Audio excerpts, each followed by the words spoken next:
So now we got a video for Alexis Kostara. He wanted some unarmed drills, unarmed fighting drills, right? Needless to say, there's going to be a lot of open hands and slapping involved. Right? The basic way I start guys out punching is straight punches, slaps, while they're moving to the side. Okay, so. Yeah, moving side to side. Okay, and when this thing starts to tip over, this is a training tool to keep this guy up as a post against his buddies. So yeah. Over here, this is strong side. If I'm going weak side, bow, bow. Oh, my man. Yo, you finna throw hands? You finna throw hands? Okay, there you go. Shifting, which you don't do in boxing competition that much, but kickers are familiar with. Once you get a checking hand, get it back so he doesn't get it. And you could do southpaw, play the southpaw game, get your foot on the outside. Yeah, right. Go around it, go around it. Look at that. I did just eat one in the chin right there. But well, that's all right. I mean, I have a beard. My man can hit your back. Yeah, that's right. Now you're doing you're doing jabs, the fingers. Look at this.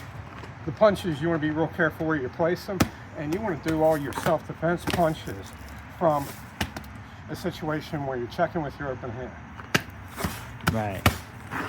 Like this. Oh, that's it. the hateful Leprechaun has just knocked another victim out. Okay. So notice the difference between that's them. It. Huh? I lost my meat shield. Oh. All right. I'm not really good at the empty hands. So when it comes to stick fighting, I'm less good at checking than about half the guys with my experience level. And when it comes to boxing, I'm mostly a fake counter puncher. But the forehead, the shoulder, the elbow, and you are looking for this for the face. If you can't get it, just go up there. Oh. Okay? And karate guys are right about that one. Yeah, the tornado punch, that's the punch. Because under his elbows, this keeps you from losing your thumb. Right. You don't want to hit the body like this without gloves on. No. You either got to roll it back and put your thumb to the outside. What about a shovel hook though? So, but you roll it back. Right. Okay, so your thumb's to the outside, the elbow's going to come down here. Because you're hitting right out here. You don't want to do the Philly hook. Yeah, no. You don't want to comes down and gets this. Right, but the shovel hook you can get away with though. Yeah, and the shovel hook I prefer for the face too. And there's not a lot.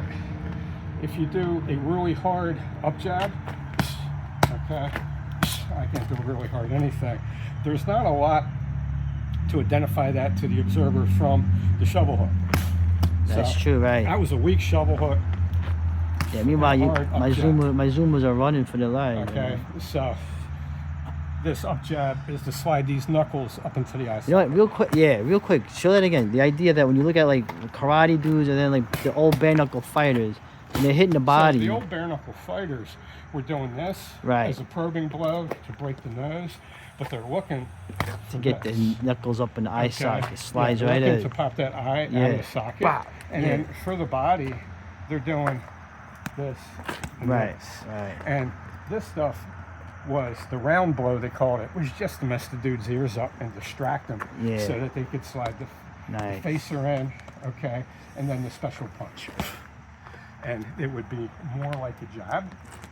Now where are your rotation? Where are your awesome kicks of death and fear? Uh-oh. Dude, I couldn't kick a dog. I kicked a pit bull across Walther Avenue one time, but I was a young man. Okay, my back was feeling pretty good. Yeah. Okay, and all the hipsters that almost ran it over gave me a hard time about it. No. I kept on going. Oh, this is the hipster now, right here. Okay, so get you in concrete. If you're a taller guy, you want to practice this. It's one of your options. Okay. So this is the elbow. I like the way he built this. Yeah. You know, it's like I don't know. It's like an amputee wooden dummy kind of thing. It was like the Kung Fu movie. Which one? The Prodigal Boxer. He had a funny kind of dummy like this. I remember. Yeah. Rick's the king of these kind of innovations into this. So obviously both sides, southpaw and orthodox, open hands. I prefer southpaw because your heart's over here. They might have a knife. Yeah. I like southpaw too. I'm retarded. Yeah, it's, and also, ultimately, you're looking to get to a weapon, or you're dealing with a weapon, and all that business needs to be right-handed, if you're right-handed. All right. If you're left-handed, you know, you're naturally going to be southpaw. Right. And you're going to be, you're going to have a problem with, if you go with your dominant hand and you lead with it, like everybody else does with a weapon, now you're putting your heart and your spleen out. Right, well, that's... Okay, but over here, you still got a lung and a liver to lose. Well, yeah, right. Because remember, like Jeff Randolph says, always assume they got a blade. You could be friggin', you know, whooping the guy's butt and everything's great, and then he's just jigging you, and then that's it. So I don't like the hands up here. If you've done some boxing, unless it's Mike Tyson, like sucker punching you, you can take a punch.